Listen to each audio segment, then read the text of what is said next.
여러분, 우리 해외 지도자 세미나 하다 보면 아프리카, 미국, 브라질, 우리 교회 오시게 되면 저희들이 꼭 방문하는 곳이 서울의 양화진입니다. 양화진에 가게 되면 한 500여 명의 해외 선교사들 묘비가 있잖아요. 그러면 다 숙연해져요. 선교지 와서 목숨을 다 드리면서 복음을 전하는 선교사들 왜 감동을 안 받겠어요? 그런데 그 옆에 가게 되면 붙은 땅이니까 주차장을 같이 쓰는 그 옆에 가게 되면 절두산이라는 게 같이 있어요. 절두산 같이 붙어 있어요. 거기 가게 되면 이 믿음을 지키다가 목이 잘려 죽은 사람들 순교한 현장, 그 성지로 잘 조성되어 있잖아요. 절두산이 뭐예요? 조선 말기에 하나님을 향한 믿음 때문에 너 믿음을 안 버리면 죽어, 그러니까 너 죽을래 아니면 부인하고 살래, 그랬을 때 목이 잘리더라도 나는 하나님을 부인할 수 없습니다. 이런 사람 목 자른 것이 절두산이잖아요. 그래 목 잘라서 그 머리를 축구공처럼 차서 한강에 빠뜨리면은 그 새빨간 피 몸도 빠뜨리고, 이게 절두산이잖아요. 그거를 보여주면요, 우리에게 방문한 해외 지도자들이요 막 울어요. 감당이 안 되니까, 야, 이렇게 믿음을 지키고 있이 한국이구나 그랬잖아요. 저는 절두산만 그런 줄 알았는데 원주 감령이 그런 거예요. 원주 감령에 참수당한 사람이 54명이고요 병들고 매 맞아 죽은 사람도 합쳐 100명이 넘어간다는 게, 저는 너무 아주 정말 큰 충격을, 이것이 성지고, 이것이 거룩한 곳이었구나, 이것이. 너무 큰 충격을 받았어요.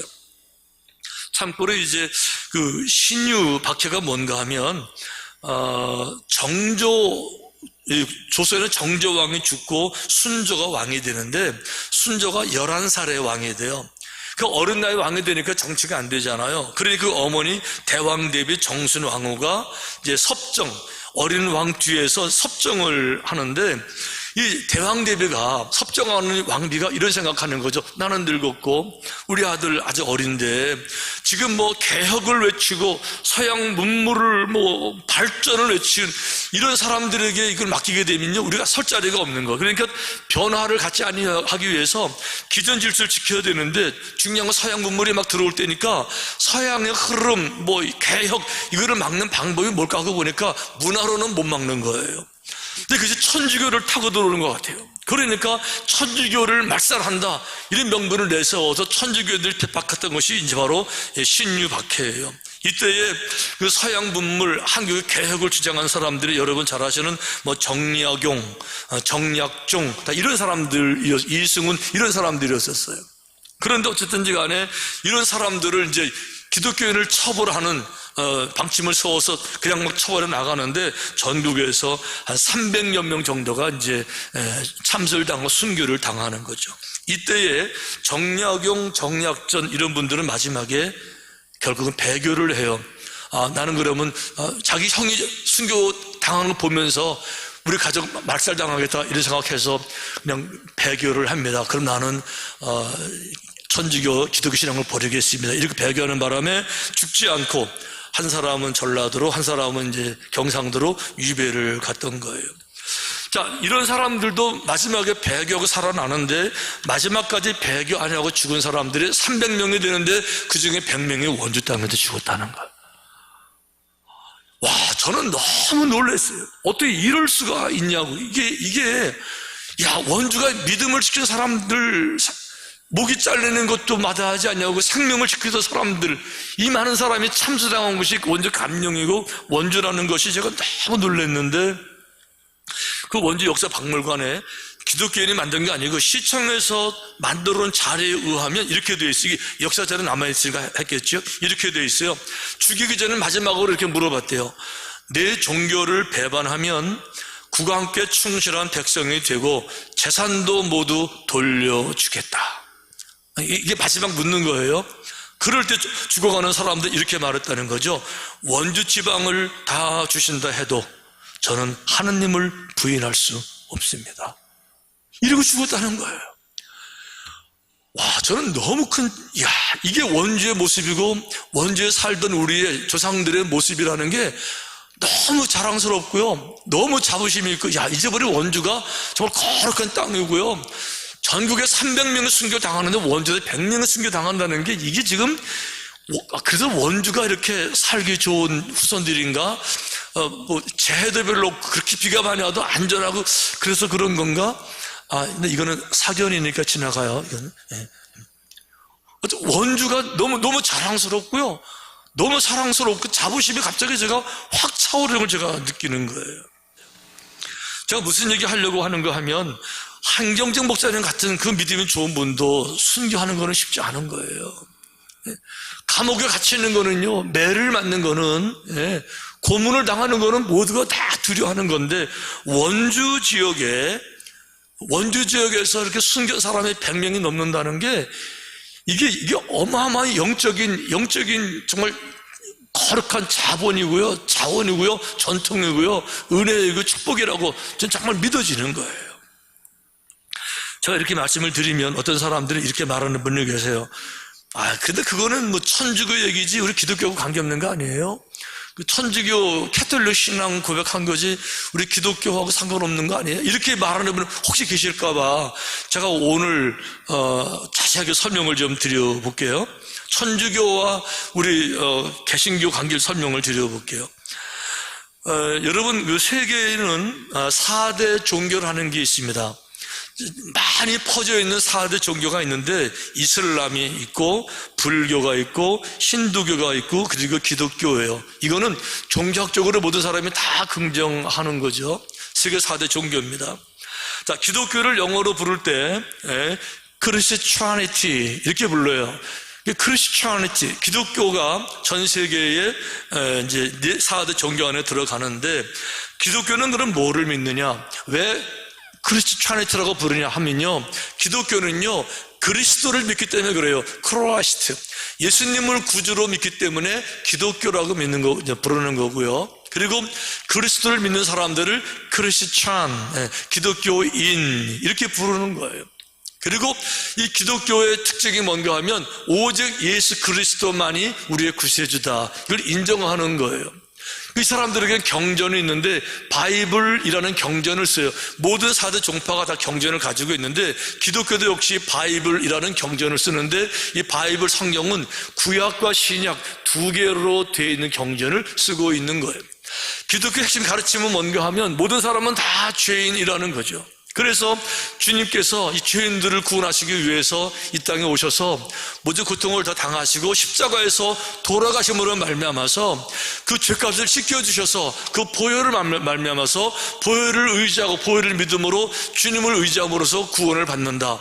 그리고 주님을 의지하지 않으면 결국 죄값으로 지옥을 가게 되지만 주의 백성들은 천국에 간다. 할렐루야. 이게 기독교의 정확한 교리의 핵심이에요. 그런데요, 제가 지금 말씀드린 6개 말씀드린 핵심을 천주교도 똑같이 믿어요. 천주교도 똑같이 예수님만을 구원자로 믿고요. 천주교도 똑같이 구약과 신약, 바이블을 경전으로 믿고 있는 것이고요. 왜 천주라고 부른지 알아요? 천주? 하늘의 주인이시다, 그런 뜻이에요. 그러니까 모든 만물의 주인이시다, 그 말이 천주교라는 건데 다른 말로 말하면 성경이 말하는 거룩한 하나님을 말하는 거예요. 그러니까 서울에 있는 절두산이나 우리 강원도 감령이나 이런 곳에서 하나님을 부인하지 못하고 죽어가 많은 사람들을 부를 때 뭐라고 불러요? 그들을 모두 합쳐가지고 기독교인이라고 부르는 거예요. 그럼 우리 개신교, 우리 예를 들어서 감리교, 장로교 이렇게 개신교는 영어로 뭐라고 부르냐? 개신교라는 말은 크리스티아니티라는 말이 아니에요. 크리스티아니티라는 말은 기독교라는 말이고 개신교라는 말은 영어로 따로 있어요. 그것이 뭔가 하면 프로테스탄트를 말하는 거죠. 프로테스탄트. 요거 개신교를 말할 때 프로테스탄트라고 말하는데 개신교 안에 뭐가 있어요? 감리교, 장로교, 성결교, 침례교, 순복음, 루터교 이런 모든 것들은 AD 1500년 이후에 마틴 루터 이후에 종교 개혁을 통해서 만들어진 모든 종교를 신교, 개신교라고 부르는 거고 그 이전의 교회들은 캐톨릭이라고 부르는데 캐톨릭이라는 말의 영어의 원뜻이 뭔가 하면 공교회라는 말이에요. 교회. 캐톨릭이라는 말은 교회라는 말이에요. 교회, 공교회. 그러니까 AD 1500년 마틴 루터 이전까지는요 개신교는 지구상에 없었어요. 장로교, 감리교 이런 거는 지구상에 없었고 예수님 돌아가시고 12명의 제자들이 있었죠. 지금 저희 사도행전 공부하지만 12명의 제자들 통해서 복음이 증거되고, 거기다가 이제 또 사도 바울 통해서 말씀이 전파되면서 그 유전을 누가 물려받느냐? 공교회가 물려받는 그 교회 이름이 영어로 캐톨릭이라는 거예요. 캐톨릭이 교회라는 말이니까.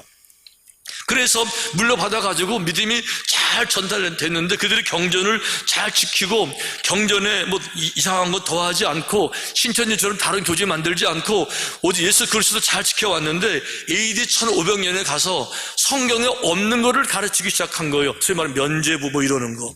그 성경에 없잖아요. 그러니까 그 당시 잘못된 그 부분을 바로잡자 하고 만들어진 것이 종교개혁이고 바로잡은 것이 나중에 이제 우리 개혁교회, 우리 개신교가 되는 거죠. 개신교는 그래서 크리스찬이라고 부르지 않냐고 프로테스탄트라고 부르는 거고 기독교 안에 천주교도 들어가고 우리 개신교도 들어가고 모두 합쳐가지고 기독교라고 부르는 거예요.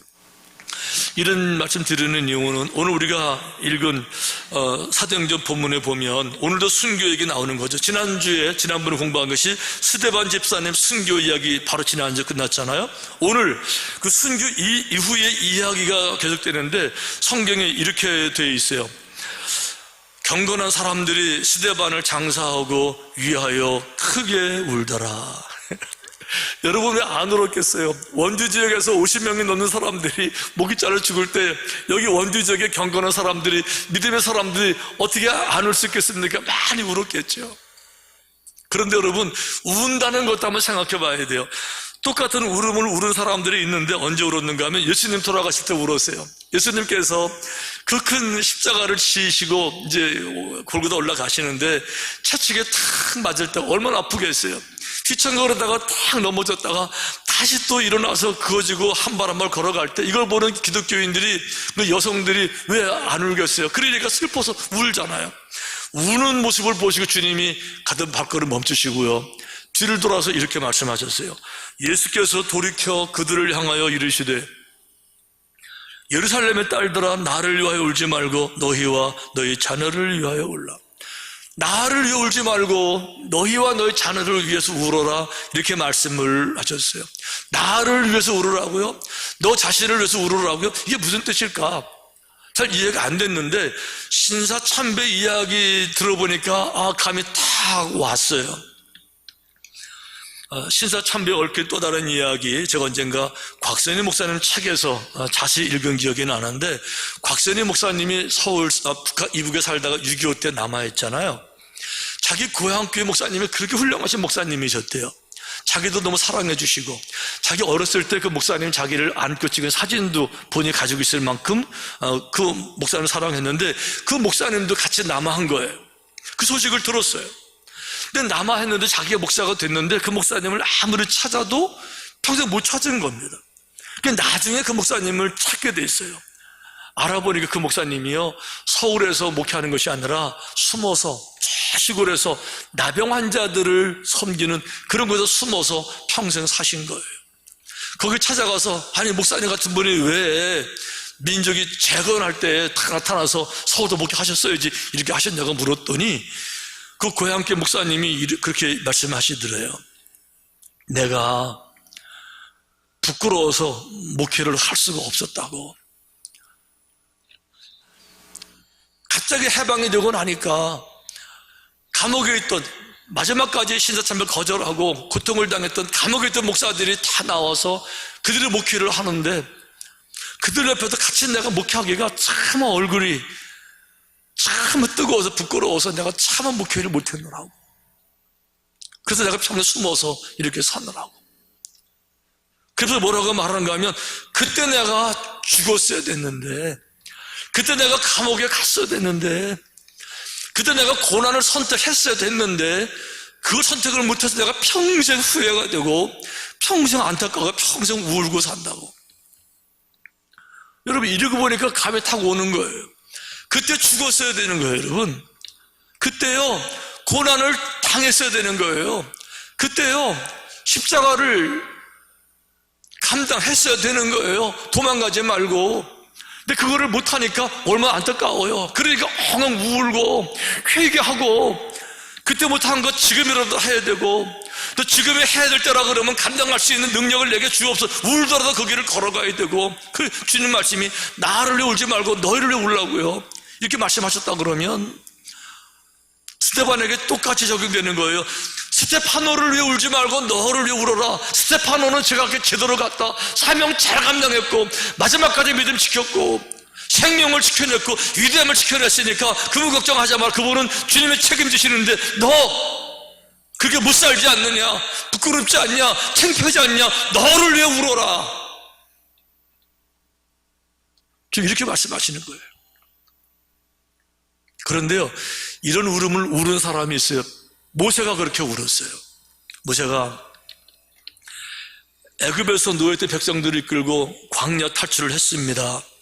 마지막 가나안 꿈의 장소, 비전, 젖과 꿀이 흐르는 그 장소 딱 가면 되는데 마지막 끝에 와서 못 간다고, 안 된다고, 우리는 메뚜기라고, 모세를 죽이자고, 불평불만, 이런 사람들 때문에 할 수 없이 광야로 후퇴했어요. 그리고 하나님께서 책망하시는 것처럼 40년 동안 광야에 있으면서 그들 1세대, 반역의 세대가 다 죽기까지 기다려라고 말씀하셨어요. 그때부터 모세가 40년을 광야에서 살면서 죽어가는 자기의 백성들을 바라보는데 너무 허무하게 죽어가는 거죠. 아무런 의미 없이. 광야에서 죽으려고 애굽에서 탈출했던가? 광야라는 땅이 왜 광야죠? 아무런 열매를 맺을 수가 없는 거예요. 씨를 뿌려도 자라지 않고요, 열매를 맺지 않아요. 비도 없고요, 척박해요. 아무런 보람도 없어요. 의미도 없는데 한 가지, 자기들이 광야에 죽어가는 이유도 알지 못해요. 그래서 죽어가는 거죠. 이걸 바라보면서 모세가 이런 시를 써요. 주께서 그들을 홍수처럼 썰어가시나이다. 그들은 잠깐 자는 것 같으며 아침에 돋는 풀 같으니이다. 홍수처럼 썰어가는 것처럼 광야에서 다 죽어나가는데도 불구하고 자기들은 지금 그 삶이 얼마나 의미 없는 삶인지도 모르고 죽어가는 거예요. 너무 마음이 안타까운 거죠. 여호와여 돌아오소서. 언제까지니까 주의 종들을 불쌍히 여기소서. 아무런 의미 없이 그냥 먹고 사는 것만 매달려가 살다가 인생 다 낭비하고 젊음 다 낭비하고 광야에서 살다가 광야 끝 바라보고 살다가 티끌 바라보고 살다가 티끌로 돌아온 존재, 너무 가슴이 아프죠. 울어야 되는 거 아니에요?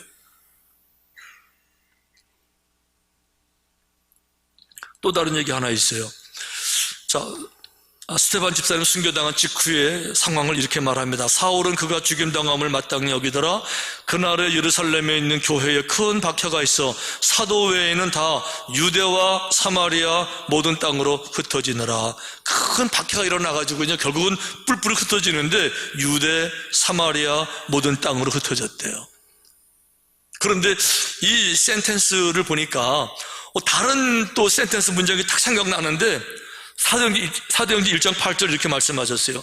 오직 성령이 너희에게 임하시면 너희가 권능을 받고 예루살렘과 유대와 사마리아와 땅끝까지 이르러 내 증인이 되리라.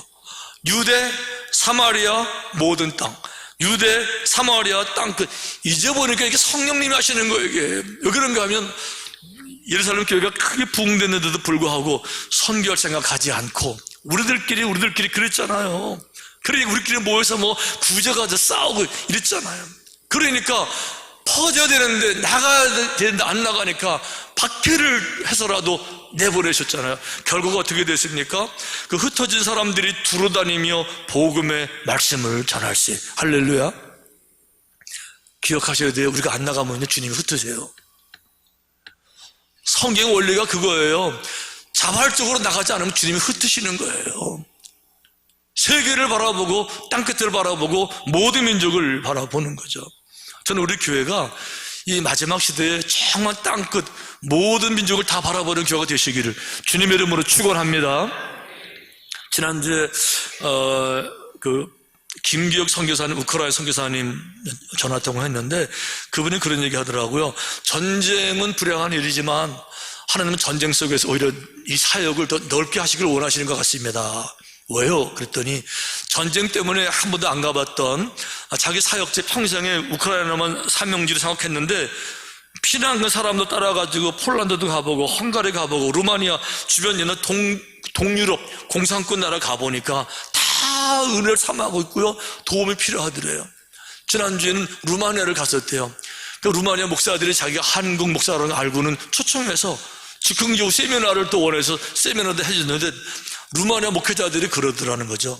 루마니아는 지금 이제 공산권을 막 해치고 났기 때문에 기독교가 막 일어나지만 아직 약한 상황이잖아요.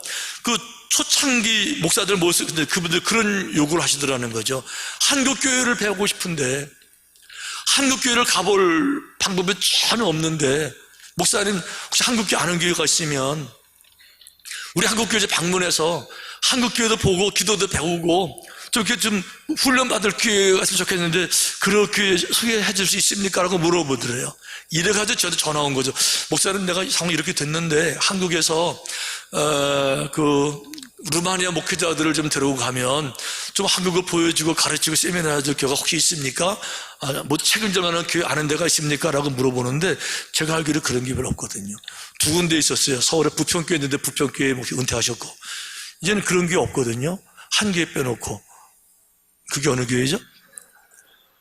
그래서 제가 그런 교회 내가 알고 있다고 한국교회에 한 어떤 교회가 있는데 오기만 하면 공항으로 큰 대형버스 보내가지고 공항에서부터 안전하게 모시고 와서 다 주무시게 하고 잡수시게 하고 세미나하고 한국교회 보게 해드리고 이렇게 갈 때 충만하게 하는 교회가 하나 있다고 그랬더니 그럼 그 교회 좀 소개해 달라고 그래서 근데 그게 목사가 깐깐해서 잘 안 될걸요 그랬더니 내가 할 때는 어느 교회냐고 제가 우리 교회예요. 하기로 결정했어요.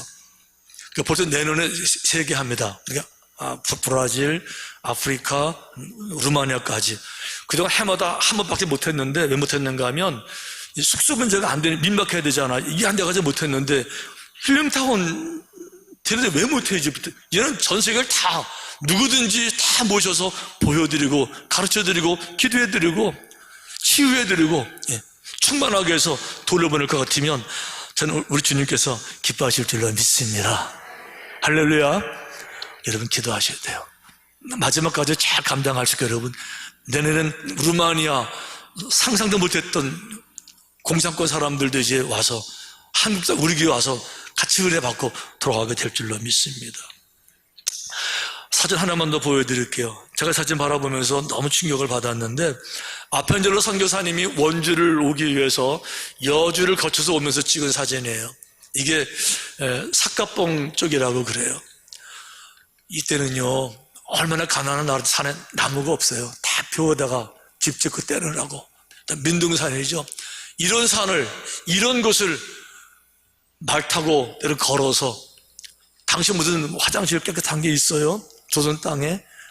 근데 그걸 다 마다하지 않고 선교사들이 한국 땅을 이렇게 굽고 누비면서 복음을 전해줘서 오늘 우리가 있는 줄로 믿습니다.